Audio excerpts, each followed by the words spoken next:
Good morning. We're in 2 Corinthians chapter 9. Pleasant surprise to see Miss Paula Bates come in. Known her and her husband Jerry for a number of years. They work with World Evangelism based in Winona, Mississippi. You said right now he's in Zimbabwe, is that what you said? Yeah.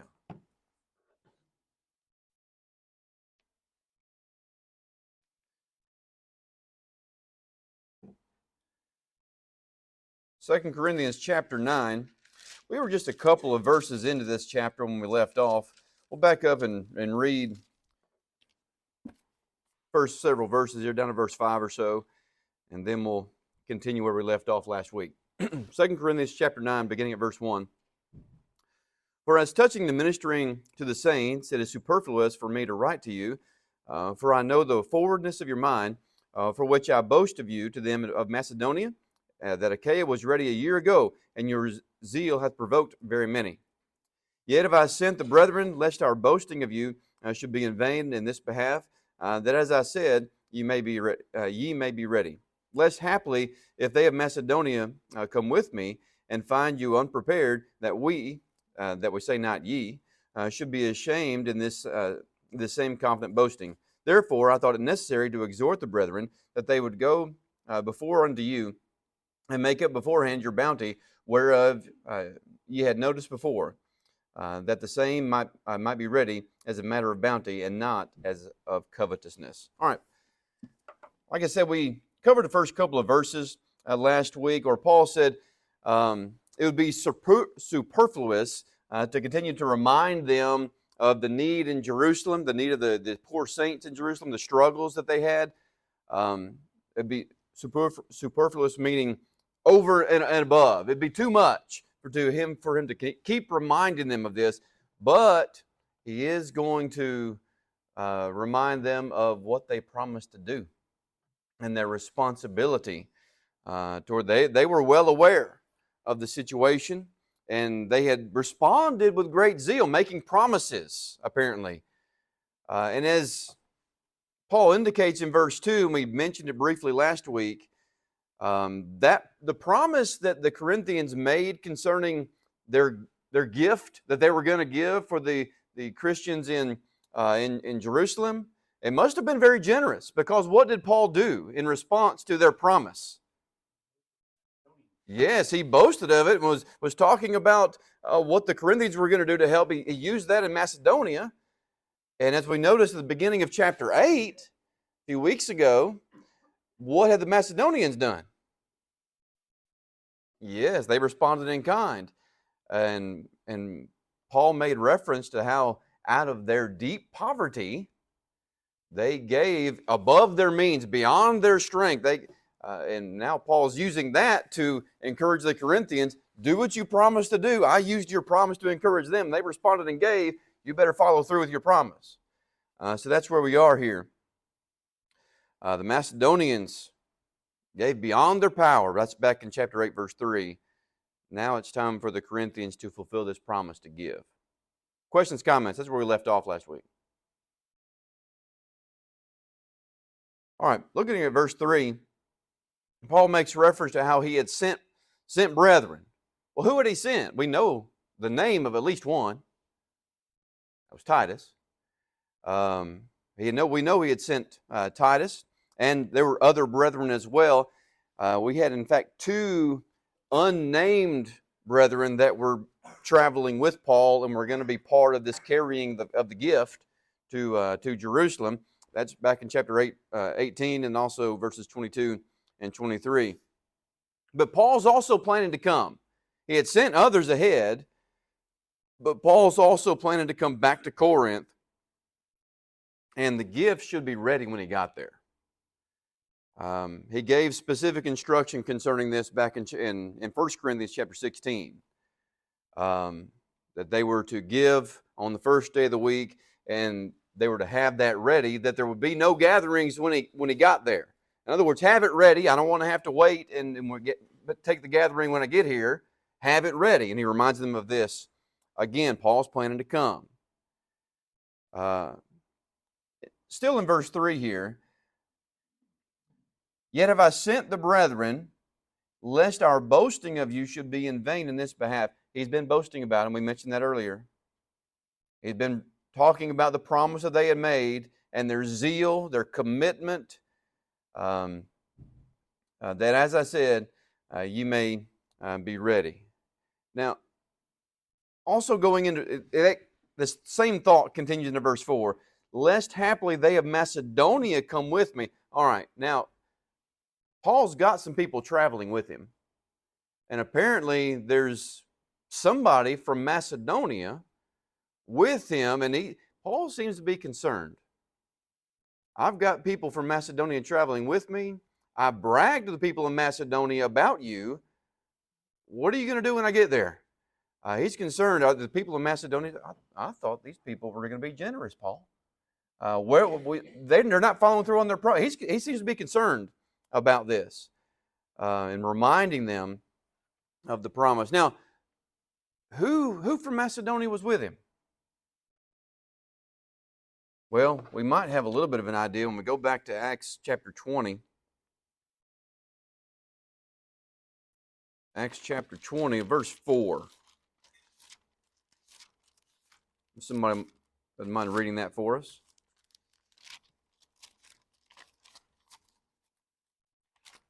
Somebody's feeling adventurous with some names. There accompanied him into Asia, Sopater of Berea, and of the Thessalonians, Aristarchus and Secundus, Gaius of Derbe, and Timotheus, and of Asia, Tychicus and Trophimus. Well done. Good job. Now, the reason we read this is because that first name there, and they're accompanied him into Asia, Sopater, depending on who's pronouncing that, of Berea. Well, where's Berea? Well, that's in Macedonia. So we know at least one person who's traveling with him, this man. Were there others from Macedonia with him? I don't know. But maybe this Sopater is included in who's Paul's talking about here in 2 Corinthians 9 and verse 4, concerning they of Macedonia who are with him or coming with him. And he's been boasting to them. Don't know if there are others. But he doesn't want to make an empty boast. He's been bragging about him. Follow through. What questions, comments? That's true on both counts. Going into verse 5, therefore I thought it necessary to exhort the brethren that they would go before unto you and make up beforehand your bounty. So as he mentions again, he's already sent brethren ahead. They've been trying to prepare. Titus, I'll get the name right in a second. Titus had brought back a good report previously, but they still haven't followed through with this gift that they promised. They'd made some other changes, and they made a pledge about this gift, but they hadn't followed through with it yet. They needed to take up that collection for the saints. Still in verse 5, and make up beforehand your bounty. I want to pause and take note of that term there. Interesting word, your bounty. Some translations say your bountiful gift, but the word bounty or bountiful gift there, that's actually where we get our word eulogy. I thought that was interesting, which it carries the idea of speaking favorable things, praising, a blessing. And it carries the idea of their gift, their bountiful gift would bless the Jerusalem brethren. I just thought that was an interesting word, that we get our word eulogy from this, and he's describing their gift being that blessing for someone else. But don't set aside the resolution that you made, is what he's saying here. You made a commitment to help. Don't set that aside. Don't forget it. And also at the end of verse 5 there, he wants them to do this as a matter of bounty, not what? As of covetousness what does that mean? Not as of follow through with your gift, not as a matter of covetousness. What does that mean? Might still give, but hold back Yeah, based off, well, right. Not out of obligation, and both of those factor into it. Maybe out of covetousness would mean I'm going to hold back some and not give what I should or what I'm capable of doing or what I promised to give. And then there's the aspect of it, okay, I'm going to do this, but I don't really want to. It's because I have to. I think both of those perspectives play into what Paul's talking about here. Mm-hmm. Right. It was. It was. Um, Wanting to have the credit without actually performing what they said. Mm-hmm. And that's terminology that Paul will use here in a couple verses. And that's the same concept here. Absolutely. Uh, I'm coming back to take or to get what you promised. And if you promise something, wait till someone gets there to then collect it. right. You should have been doing that all along, knowing they were coming back. Exactly. And that's what he told them to do. And now he's reminding them to do it. Carry through with what you said. Don't wait for me. And he specifically said that there be no collection when I come. Have this ready when I get there. But Paul, at this, going back to this covetousness or this obligation, or however you want to say that, Paul doesn't want to have to pull it out of him when he gets there. He said, I know you've got it. You promised it. Don't make me get there and pull it out of you because you're wanting to hold back now. You're changing your mind. Don't be covetousness. Don't be covetous, and don't give begrudgingly. And he'll say that specifically in verse 7. But he wants them to be generous and be willing to do that. And now he's going to remind them of the blessings that come with giving. And in contrast, perhaps the lack of blessing if we aren't giving.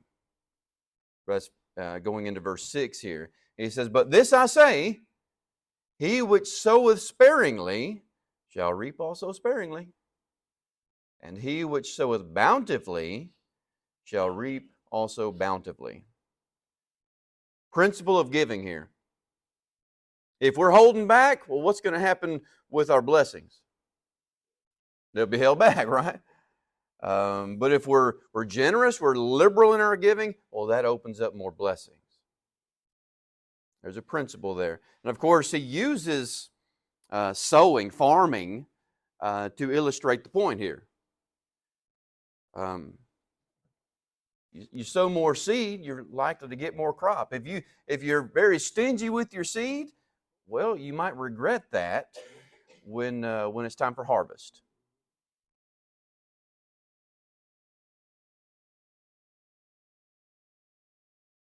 You know, when we look at different people have different perspectives on giving, and it's a mistake to think about giving as, well, this is something that I lost.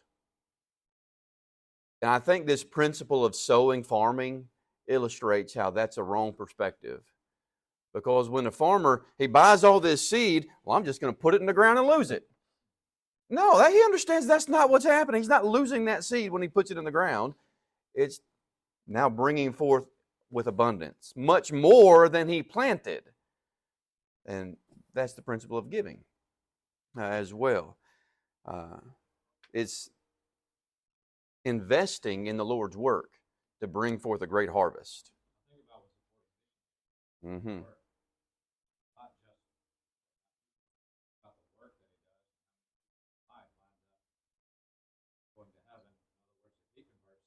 Exactly.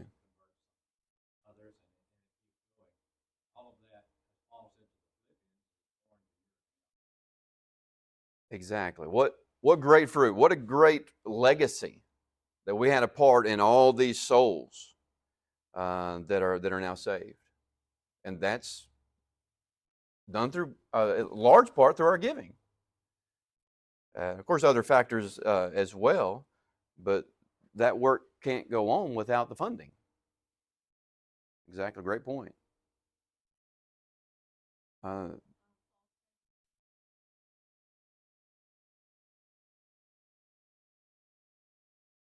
absolutely.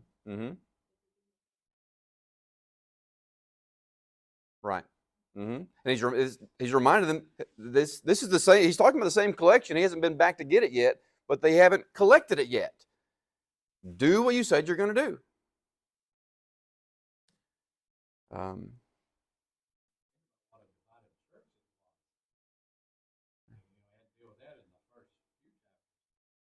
Very likely they're divided state. One preacher pointed out he took care of the division before he talked about the contribution. Because, you know, they go hand in hand. divided, you're not working together. We need to get together so that we're working for the common cause. So there's obviously reason for concern. Great point. There's supposed to be a fellowship, a common bond, a unity where we're working together in this. And if it's not, it's reflected in every aspect of our Christianity. If it's lacking, and our giving and our working together in that way is included in that. Great point. But the harvest is coming, sow your seed. And in this context, that means give. A couple passages I think are worth noting alongside this text. Somebody read for us Matthew 6, verses 19 to 21. Matthew 6, verses 19 to 21. And somebody else get Matthew 19, verse 29. Matthew 19, verse 29. All right, who's got Matthew 6, 19 to 21? Lay not up for yourselves treasures upon earth, where moth and rust doth corrupt, and where thieves break through and steal. But lay up for yourselves treasures in heaven, where neither moth nor rust doth corrupt, and where thieves do not break through. For where your treasure is, there will your heart also be. Thank you, sir. I think that goes hand in hand with what Paul's talking about right here. Where are we laying up our treasures? Yes, we have material things, and that's fine. That's great. You know, we need some material things to survive in this world. But where is our true treasure? What is it that we hold most valuable? Do we feel like, well, we're given to the Lord, but I'm losing that, or do we realize that's an investment in heaven? Laying up treasure in heaven. And then the question to ask is, you connect that with verse 21 that Jim just read for us. Where's your heart? You know, how we use our money that the Lord gave to us, how we use that reveals something about our hearts. So where are our hearts? Are we focused on things of this world, or do we recognize these things are temporary, but we need to be planning for eternity? Be focused primarily on that. We can tell a lot about the heart by how we use those funds.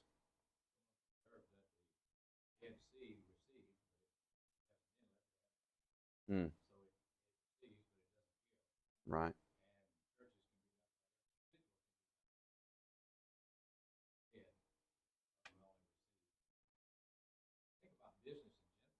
Yeah. Right. Great point. Great parallels. Who's got the other passage? Matthew 19, 29.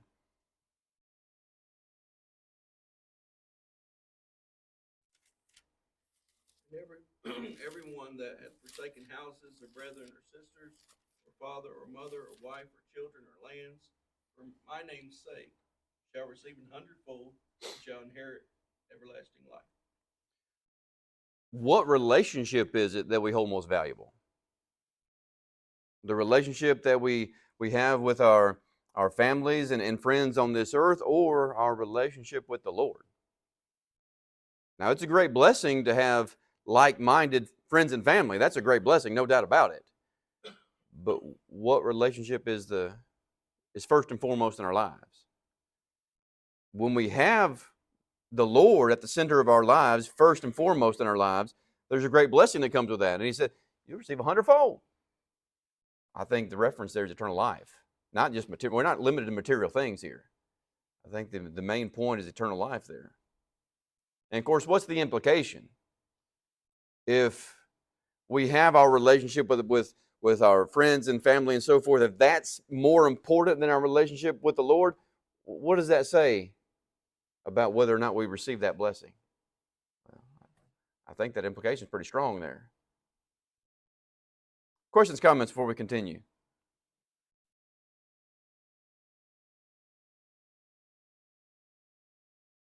So, go ahead. That's true. All the money that you ever had is going to be gone. Yeah. And so, you, like you're supposed to, give like it, and you be blessed. Absolutely. The Lord will bless. We Be like the televangelist. That's true. That's not what's being taught here at all. The idea, if you could hear Brother Kevin, we're not talking about what the televangelists do. That's not what's being taught here at all. But we do need to be generous givers for the Lord to His work and laying up treasure in heaven, not laying up treasure for somebody else's mansion like the televangelists, you know.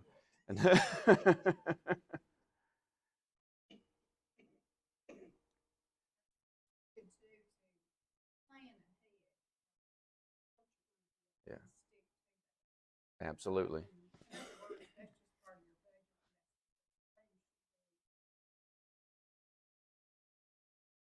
You're exactly right. And that's basically what he said in verse 7 here. You're exactly right. Purpose in your heart. But when we sow, the Lord's going to bless us. They're using that farming illustration it's still in verse 6 there. And when that seed is planted, he's talking about a literal seed in the ground. When it comes up, it brings back many times what it is. Okay, well, and that's the idea of what Paul is saying. Now, that doesn't mean God's going to make us materially rich, but the blessings that come from your giving, as Brother Billy said, how many souls are going to be impacted by that? Going into verse 7, every man according as he purposeth in his heart, so let him give, not grudgingly or of necessity, for God loveth a cheerful giver. We purpose in our heart. So, I think there are several aspects to think about when we think, what does it mean to purpose in our heart? First of all, that means a plan. Planning ahead, not of impulse. Also, I think it means don't give under pressure. Because I'm pressured in the moment, don't. Purpose in your heart. Don't give without any thought going into it. And don't give because you feel like you have to. But purpose to give. Plan to give. Premeditate your giving. And in that process, recognize God's blessing. God has blessed you, and there's an opportunity to show gratitude for that. And make thoughtful decisions on how much we give on a regular basis. As Sister Paula said, that should be the first item in our budget. Okay, here's what God has blessed me with. Here's my monthly salary or whatever. Apply that to however it is that you have income. Here's my monthly salary. Okay, here's what I'm giving to the Lord. That's my first budget item. Then everything else falls in line under that. That's purposing in your heart. Planning, putting forethought into your giving. And he says not grudgingly or of necessity. Not because I have to, not because well, Paul's going to rebuke me if I don't, or the Lord's going to condemn me if I don't. No, not grudgingly or of necessity. Not under compulsion, not being forced, not under constraint, but a voluntary gift recognizing how God has blessed you. Now, I think go ahead.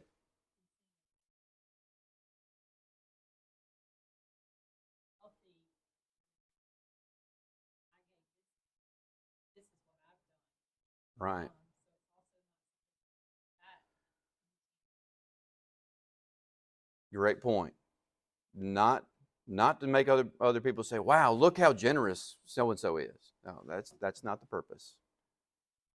But it's a recognition of how God has blessed us. We're showing our gratitude for Him and sowing that seed, as Paul used that illustration just a moment ago, that can bring back many times what we give in the form of the work being done and souls being brought to the kingdom.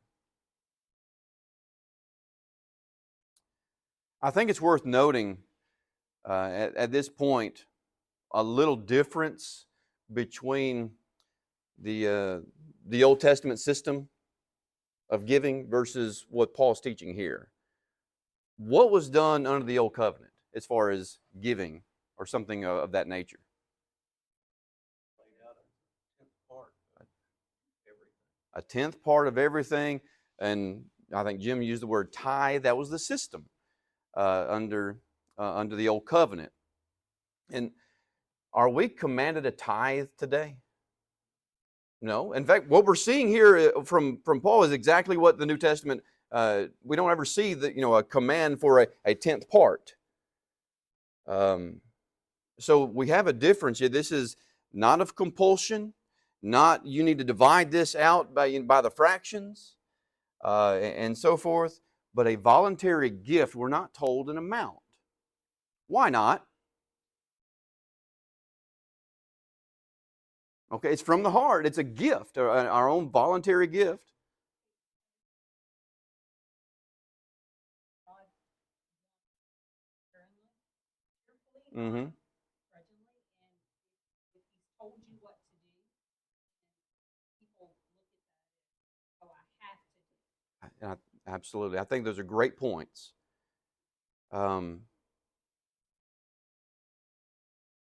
Yeah, you're great. Absolutely. Give as we've been prospered.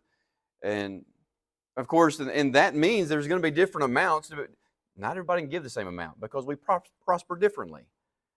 And that's okay. And it might even be different percentages, depending on how you've been prospered and so forth. However, here's a thought.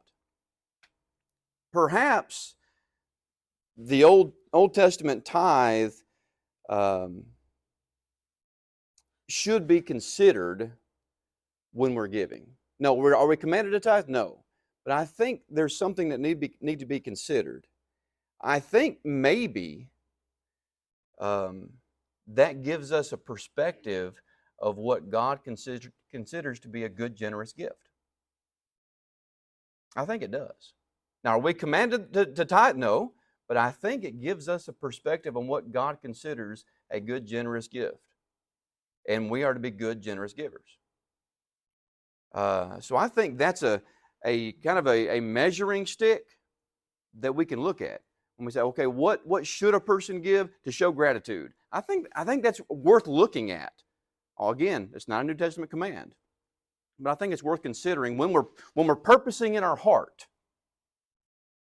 What are we going to give? And also, maybe the New Covenant doesn't command tithing because God doesn't want us to hold back. Why would we stop there if we're able to give more? Why would we stop there if we're able to recognize God's blessing us and showing our gratitude in a higher percentage, so to speak? Why stop there? Things to think about. Questions, comments?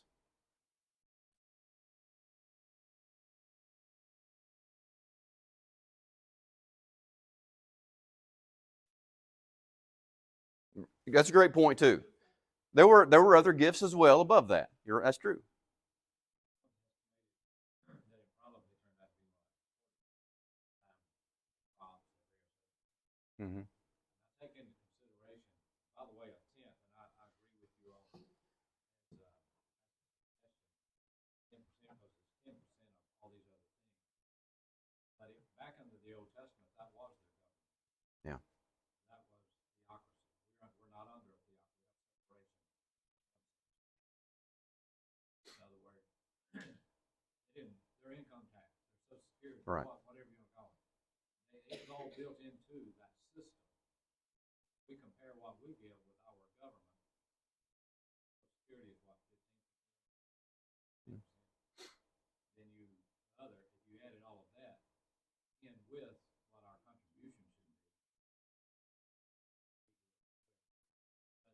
I still like that concept. The Lord said, okay, whatever it is, whether it's for government purposes or Right. whatever, it's still 10% of that. And when you add that together, then you had your daily sacrifice. Right. Annual peace sacrifice. Great point. It was really above that, well above that. I believe they even had a bankruptcy.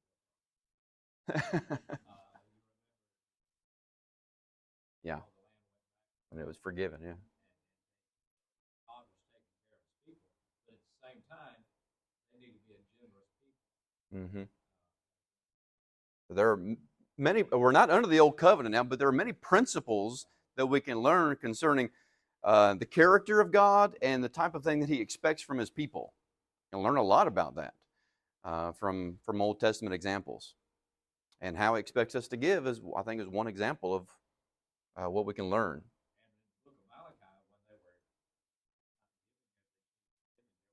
their hall, their blood, Mm-hmm. you give that to your governor. You see people, Exactly. you wouldn't accept it, and you creator of all, God is going to do that. And then he challenged them, you give like you're commanded and instructed to give, I'll open the windows of heaven. Right. So that you'll A again, great. not a prosperity gospel, but trust in God and God will provide. And God will provide. He'll take care of you. And I wanted to go read one passage from Malachi, as you brought that up. Malachi 3, verse 8, because I think Malachi 3, verse 8 tells us how God views it when we don't give as we should. Malachi 3, verse 8. Man robbed God, ye have robbed me. You say, wherein have we robbed thee? Tithes and offerings. So when we're failing to give as we ought, what does God consider that? Robbery of him. That's a strong concept to consider. And how were they robbing God in that context? They were giving, but what were they giving? Brother Billy just said it a minute ago. Well, the blind and the other flock, I mean, the ones of the flock that were not so valuable to them. Kind of the leftovers. Yeah. Well, that tells us how God views it. When we do list out all the things that we think we need or we want to do, and then, well, here's what I got left at the end. Here's a little something for God. Okay. God calls that robbing him. And connect that back with what we said earlier. When we line out our budget, okay, what we give to the Lord should be a first item. That way we're not robbing him by giving, well, here's what I can scrape together at the end. Going back to verse, go ahead.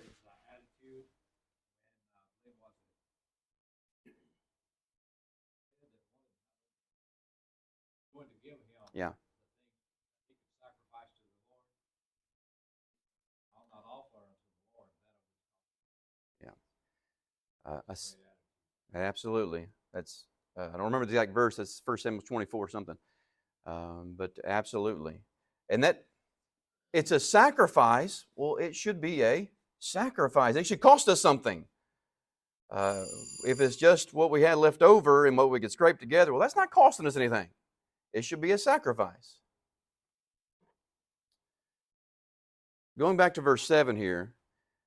So let him give, not grudgingly or of necessity. Then the last part of it, for God loveth who? A cheerful giver. A cheerful giver.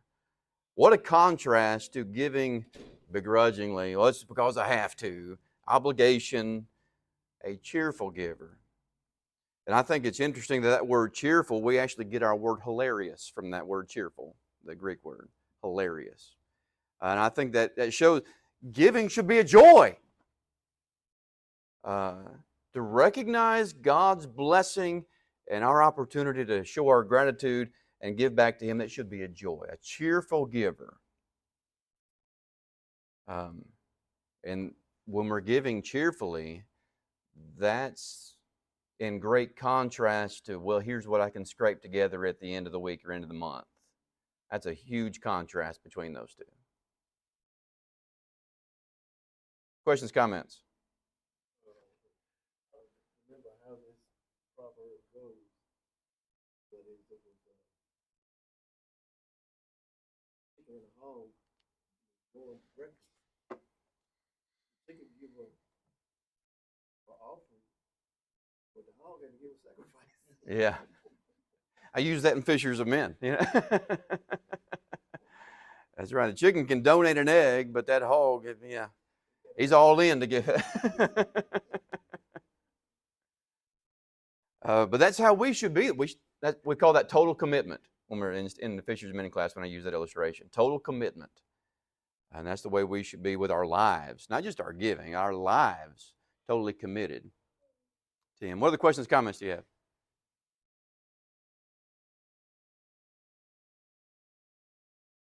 See if we can get verse 8 here a little bit.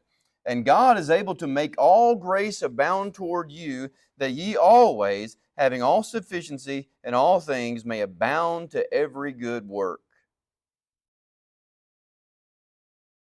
Abounding. God is able to make all grace abound toward you. So He's going to provide a blessing to you. When you give, well, His blessing is going to abound. His grace is giving back to you. Not only materially, but spiritual blessings as well. But yes, He will physically take care of His people. We've noted that already, and we'll note it again.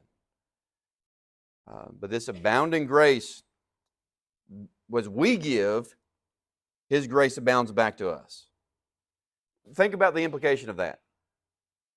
When we give and we're generous and we give the way He wants us to, we receive blessing back from Him. What if we don't give as we should?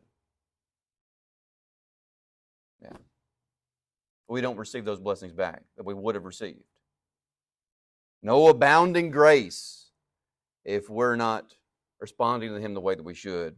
And in the direct context here, He's talking about giving. As we said earlier, giving does not equal losing.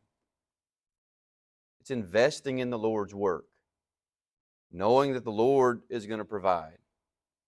And as we said earlier, and going back to even chapter 8, our giving is not we don't give so that we're now in poverty so that somebody else can have. No, but we're generous. Still, we're not giving ourselves into poverty, but we're generous knowing that the Lord is going to bless us in return, both with our physical needs and even more so with our spiritual blessings. In verse 9, Paul quotes from the Old Testament, Psalm 112, verse 9. He says, "As it is written, He hath dispersed abroad, He hath given to the poor, His righteousness remaineth forever." Direct quote there from Psalm 112, verse 9. The psalm is describing God blesses His faithful children. God takes care of His faithful people. Now, how is Paul applying that here, though? Well, to people who are generous in their giving. That's the application here.